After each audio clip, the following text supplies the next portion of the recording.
Welcome to Emerging Market Strategy. I'm Will Mitchell. I very much look forward to being in class with you this term.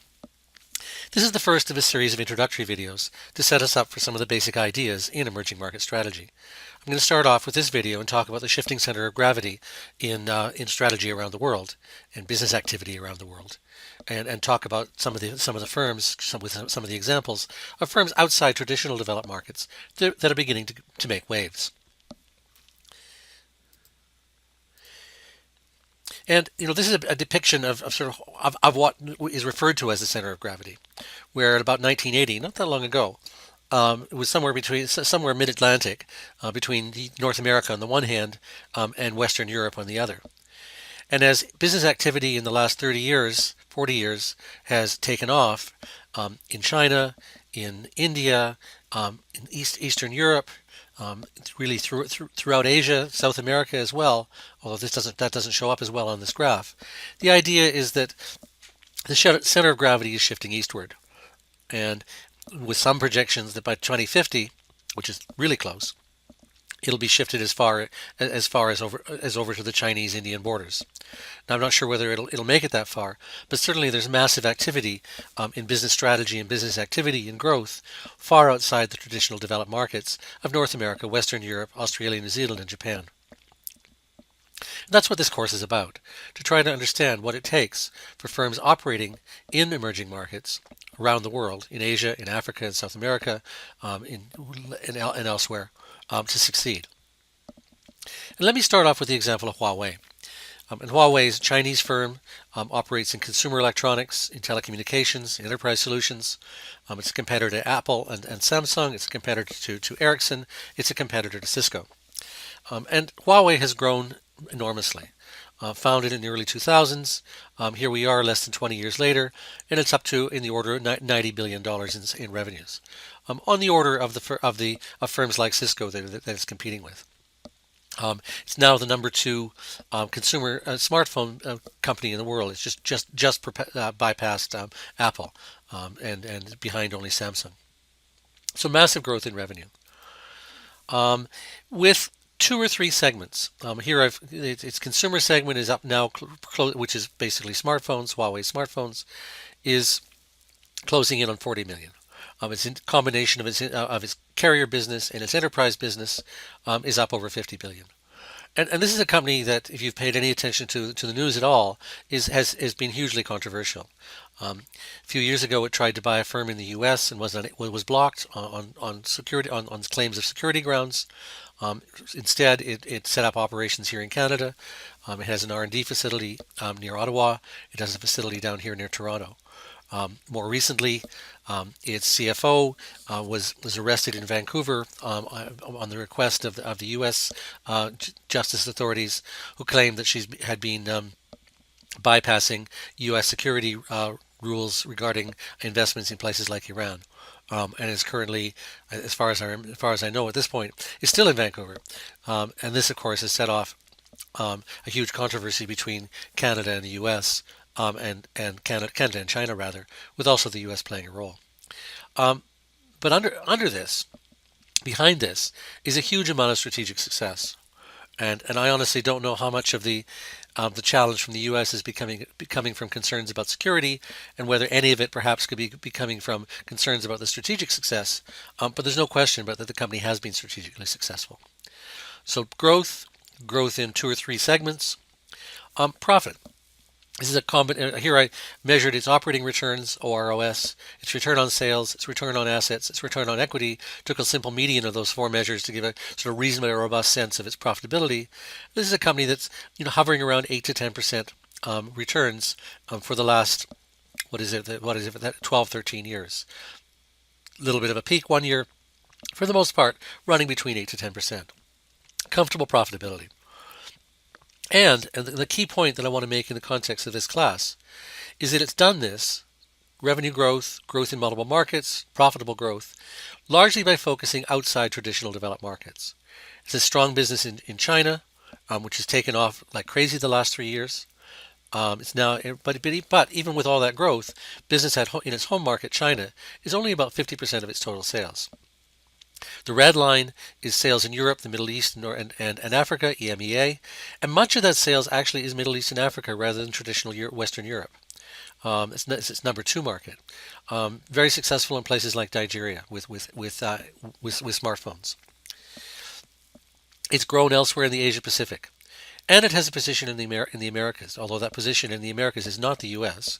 Instead, it's in Canada and in South America.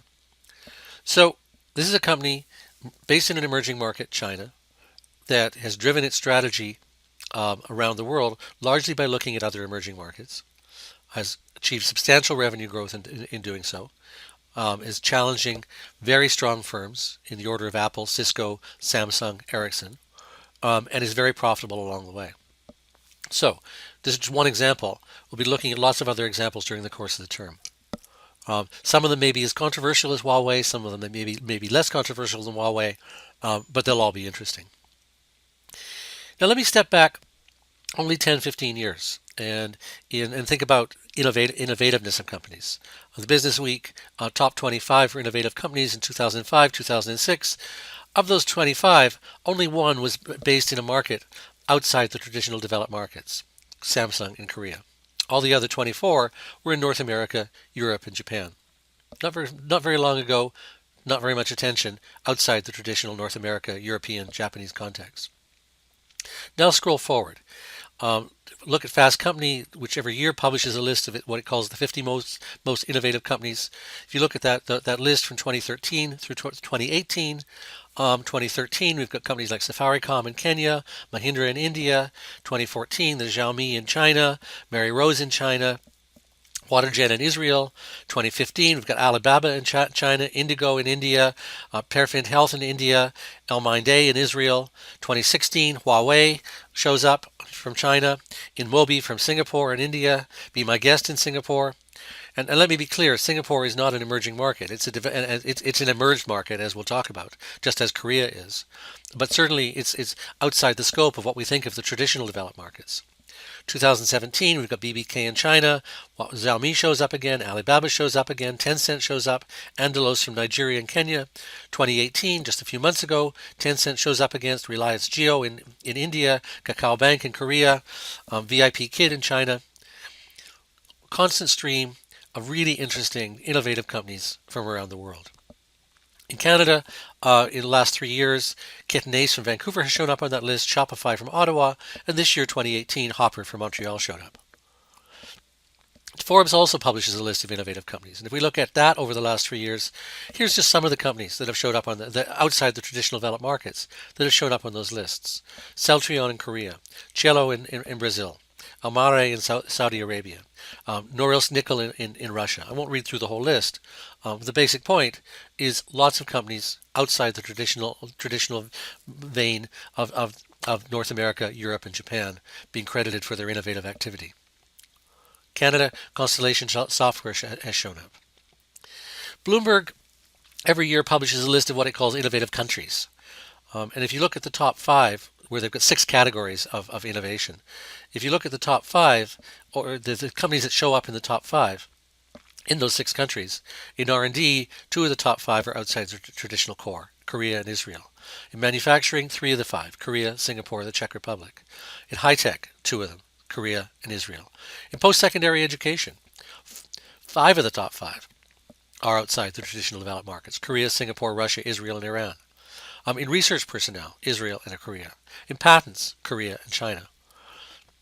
In fact, if you take the overall mean of the 6 items and look for countries outside the traditional developed market core, you've got Korea at the top, Singapore in 3rd, Israel in 10, China in 19, Poland, Russia, Malaysia, Hungary, the Czech Republic, all in the top 30.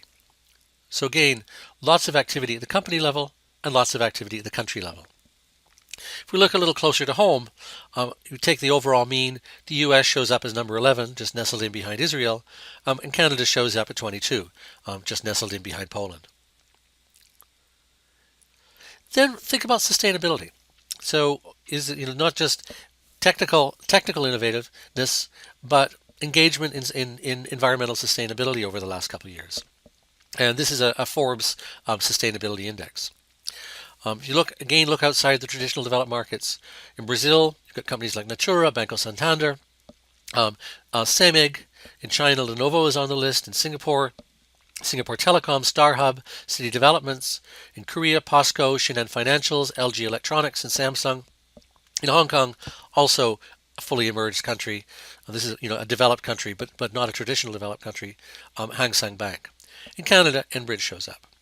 So once again, lots of examples of companies, innovative activity, engagement in innovation in multiple ways, including in sustainability. And then you think about reputation, just the visibility of companies. Reputation Institute publishes something called its RepTech 100 each year. And so if you look with the top 100 in reputation for global firms, and if you look at this over the last 8 years or so, and look for high reputation firms in non-traditional markets, you get firms from Korea like Samsung, LG, and Hyundai, from China like Lenovo, Qingdao, and Haier, from Singapore, Singapore Airlines, from Taiwan, Acer, from Brazil, Petrobras, which probably has a reputation on the other side at this point, but a few years ago had a positive reputation. Natura, Havaianas, Embraer, South Africa, De Beers, and UAE, Emirates. And if anybody who's listening has flown Emirates, you would know why they show up on this list for positive reasons. So I'll end here with this slide and end this video here. The key point here is that once you get outside of North America, once you get outside of Western Europe, once you get outside of Japan, you discover an amazing number of firms that are increasingly innovative, highly visible, and very dynamic. And those are the firms and the strategies that the firms are following that we'll be digging into this term. So please think about this video and go ahead and watch the second one as well. Thanks very much.